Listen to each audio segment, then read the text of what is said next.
In the context of our own topic, legacy, of course, then means the lasting impact and value that an educational institution leaves behind beyond its present generation.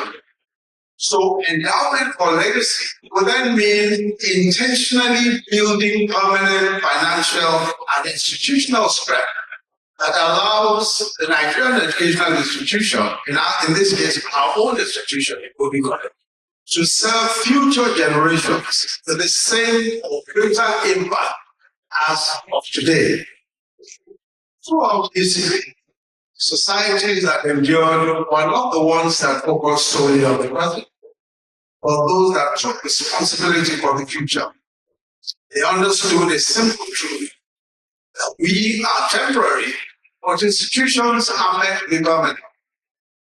It was Edmund Burke who reminded the world that society is a partnership, not only among the living, but also between the dead and the unborn. These ideas converge on one powerful principle. Legacy is a duty, it is not a luxury, it is not an option. In Africa, we express this wisdom even more simply. We do not inherit the land from our ancestors, we borrow it from our children. And the same is true for our educational institutions. Universities, colleges, and schools do not belong to the current administrators, students, donors, or even governments that establish them. They are held in trust for generations yet unborn.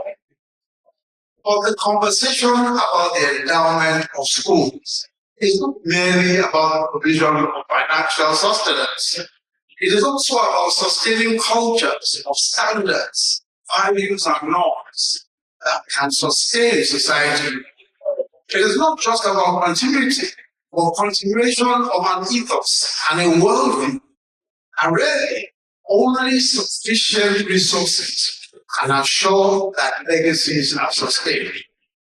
Whether it's schools such as ours will remain strong when today's leaders are gone, when economic cycles shift, and when tomorrow's students arrive with dreams that we may never personally experience. That is the essence of legacy. And that is the burden of every generation of beneficiaries of institutions or communities. One of the world's most prestigious universities and secondary schools by large endowments that sustain their operations over decades. For example, in the United States of America, members of the 8 Schools Association, including the Phillips Academy in Andover, have an endowment of $1.3 billion US. Phillips Exeter Academy also has a similar endowment in the same sum, about $1.3 billion US. These are all secondary schools. Paul School, St. Paul's School, has an endowment of $747 million US. And Hotchkiss School, another one of these secondary schools, has an endowment of over $500 million US. So they have amassed hundreds of millions to over $1 billion in endowment assets. The Middlesex School's endowment is about $220 million. These are the more modest schools. Other preparatory schools like the Brook School hold over $100 million. In Europe, secondary schools are generally funded by government. For those that are funded by endowments, an exception. But the small group of historic UK independent schools, for example, rely heavily on endowments. Eton College, which is possibly the most famous of these colleges in Europe, has an endowment of over £750 million. A fun fact about Eton College is that 20 of the 58 prime ministers of the United Kingdom attended Eton. 20 of the 58 since the UK's parliamentary system was founded. 20 of them attended Eton College in the entire 58. A small school also, which was founded in the 16th century, and each holding endowments and property assets running into hundreds of millions of pounds. These are institutions founded in the 15th century and remain relevant today They remain influential today, supporting scholarships, buildings, and long-term stability. These endowments help such schools to meet the demonstrated financial need and enhance academic offerings and maintain world-class activities. But importantly, financial independence enables schools to propagate a worldview and ethos, standards and values that they hold dear. And this is crucial, that it is not just about maintaining financial independence of schools or giving scholarships. It is more about the ability to then propagate a worldview, to propagate certain standards and certain values that we hold dear. But even more instructive, of course, is that most of the funds were donated by old boys of those schools, including friends and families of the old boys in school. Every serious nation and every serious institution eventually found the same question: what will outlive us? What will outlive us? We're here today because this institution, Igbobi College, made a transformative difference in our lives. We proudly wear our ties, our scarves, our caps, our couplings, and pins, because we identify with the greatness of this institution. This institution was not built by government. It was built by an endowment. It was endowed by missionaries, Anglicans and Methodist missions, money from the sweat and tears members of those missions. Although the school charged fees, these fees were well below the services offered, and the fees were not shared amongst themselves, as the organizations were not-for-profit organizations. Profit of whatever kind was plowed by them into the development of the school. So we were beneficiaries of an endowment by two missionary organizations. They subsidized not just high-quality education, but they also created the moral and ethical and civic environment that has shaped our own outlook, our sense of right and wrong, and our views on integrity to this very day.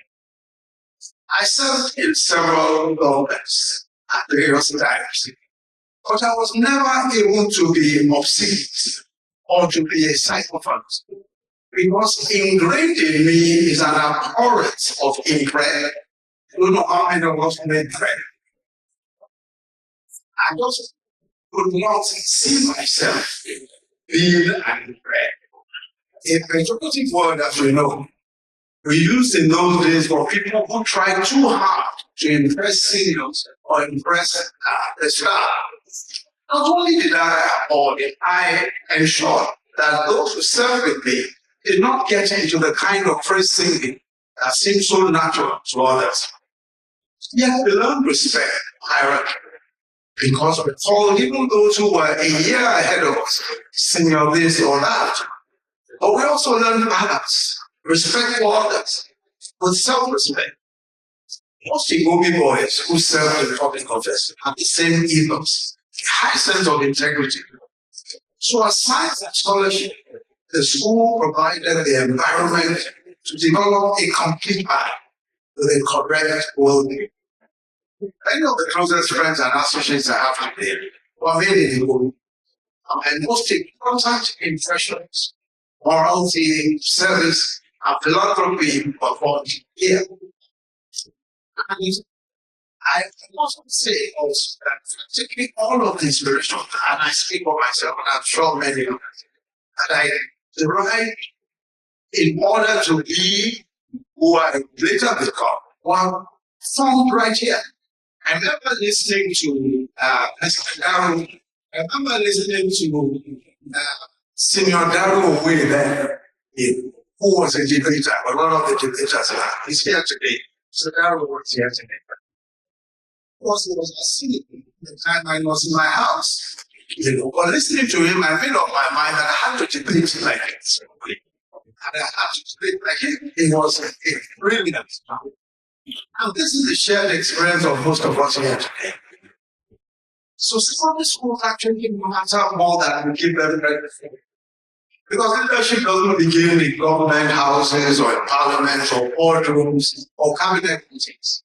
It begins much earlier in the discipline of the school timetable, the regulated lights out, waking up at 5:30 a.m., inspection, detention, cooperatives, SDM, developing the ability to counter the views of others, not with anger or fire, reasoning and logic, in learning team spirit, fairness on the sports field, in encountering authority that is firm, just and consistent. Really, by the time a Nigerian child turns 18, their ethical instincts, their intellectual competence, their relationship with authority and sense of civic duty are already likely formed. So there's no question that the second is where it all happens. So those of us who pass through Igbobi know this intuitively.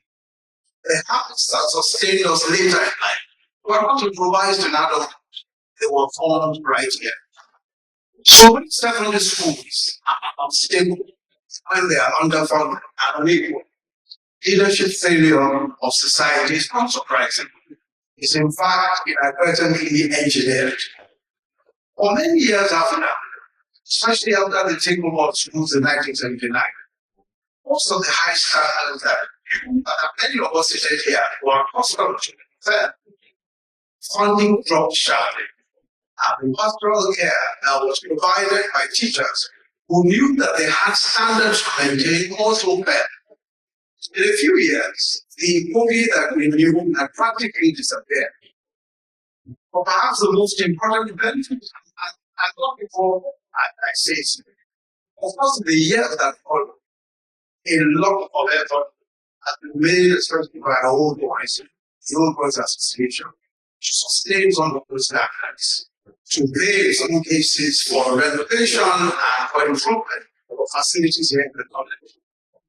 All of that has happened, and of course, with the great work of Oluwade, that several teachers and principals and teachers and other members of staff of this college have done since then. Perhaps the most important benefit of an endowment is the access that it may give to quality education regardless of means. So, as with many developing countries, there is a silent crowd, talent separated from opportunity. We educate millions of secondary school students every year. Yet access to high-quality secondary education is increasingly determined by household income, geography, and connections. Opinions exist everywhere, but so possible. Any capable Nigerian children will never experience what we experience at Igbobi. Teachers with time and authority and dignity, world-class laboratories, structured leadership, and moral foundation work, and a stable environment that allows talent to flourish. But the nation pays for this later. Weak institutions, fragile public policy, and leadership that lacks depth. Nigeria already knows what excellence looks like. We already know what it looks like. And it post-independence leaders did not emerge by accident. They were disproportionately shaped by a small number of secondary schools that were deliberately protected on affinity. Igbobi College, for example, King's College, St. Gregory's College, CKC, Methodist Girls' School here, Holy Child, CMS, Government College, Iroele College, Iroele College, by the way, this is a school that produced the late Prime Minister, the Right Honorable Sir Abubakar Balewa, produced General Yakubu, produced the late General Murtala Mohammed, produced President Shehu Shagari, and the late President Iroele. When you look at this college of matter, is that because of the sheer amount of investment in terms of resources and in terms of teaching of academics, they're able to produce the kinds of leaders that can actually shape countries. And we must always bear in mind that whatever we invest in a school is an investment in the future of the country. A lot of the schools that I've mentioned worked because they had stable funding, they had high quality teachers, they had merit-based selection, strong moral and civic formation. They were, of course, not perfect, but they were institutionally serious. When their own stability weakened, when these schools weakened, practically all of them weakened considerably over the years. Standards also weakened. Not because Nigeria has changed, but because the systems for producing quality individuals have completely weakened and in many cases compromised. So now, what do we do? I think I've made the point already that every good secondary school needs an endowment to give them financial stability to propagate its philosophical objectives into the future. But today I want us to focus on what having a substantial endowment will mean for Igbobi, how we can raise and maintain such a fund. An endowment is not a one-time gift. It is in a sense capital that refuses to forget its purpose, its objective. For a school like Igbobi College, an endowment means attracting the best teachers, the ability to attract the best teachers, pay the best teachers, to pay them well.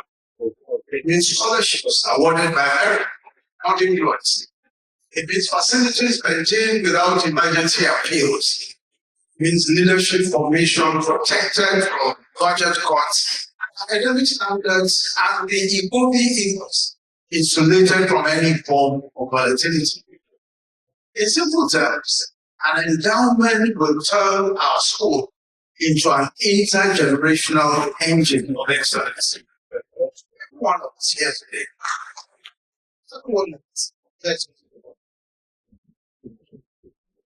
We are in some sense a product of other people's foresight. Everyone else. We benefited from teachers with sacrifices we did not fully pay for. Facilities built by donors that we never met, preserved by generations before us. So we are in many senses a return on someone else's investment. The question now is, how will we ourselves in this generation give back? A 10 billion naira professionally managed endowment can sustain Igbobi College indefinitely.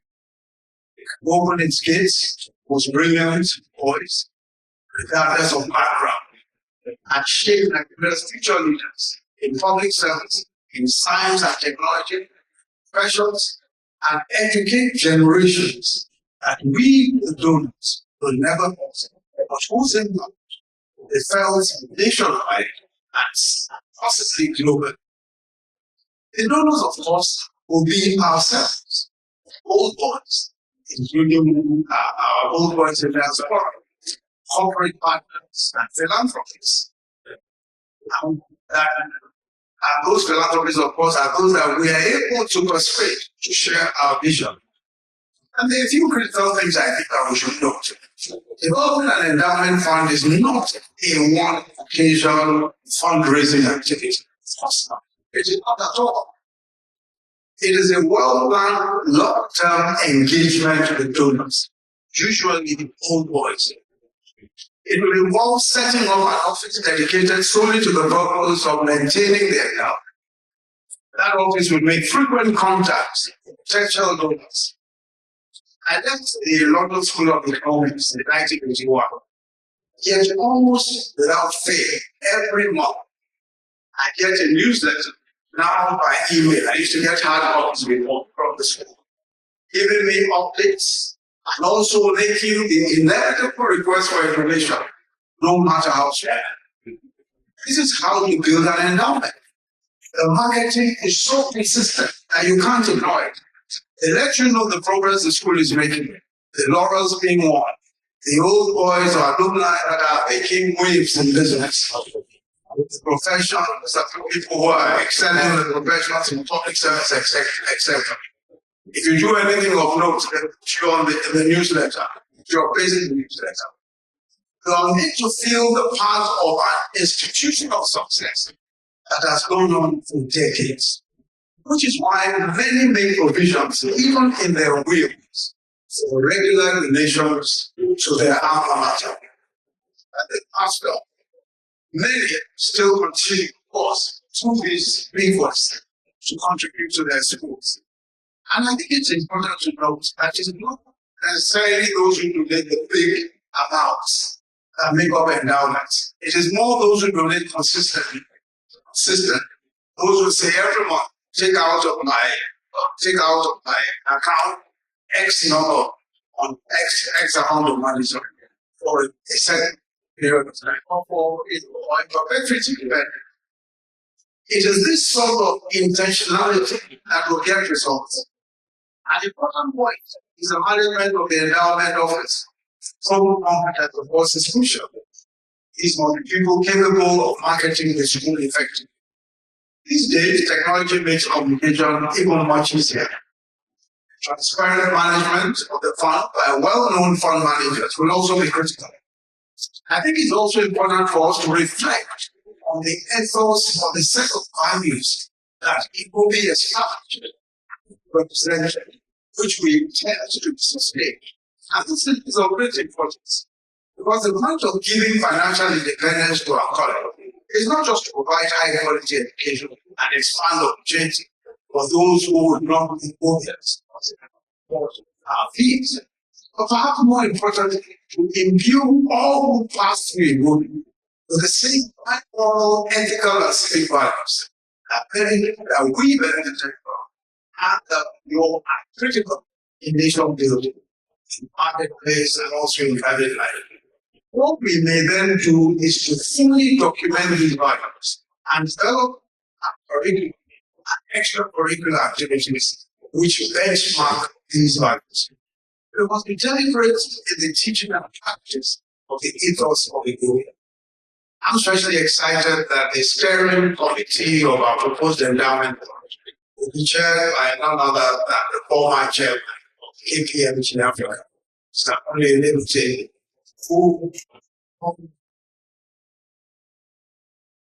along with the very able team that have already been appointed, will bring their celebrated knowledge and experience to bear on this historic work. We'll be asking various all members to contribute. And as I said, it's not about how much, it is about how consistent we can continue. This is a long-term enterprise, it's not one year. So let me end by reminding us that Igbobi College helped make us who we are. Now the future also has something of us in return.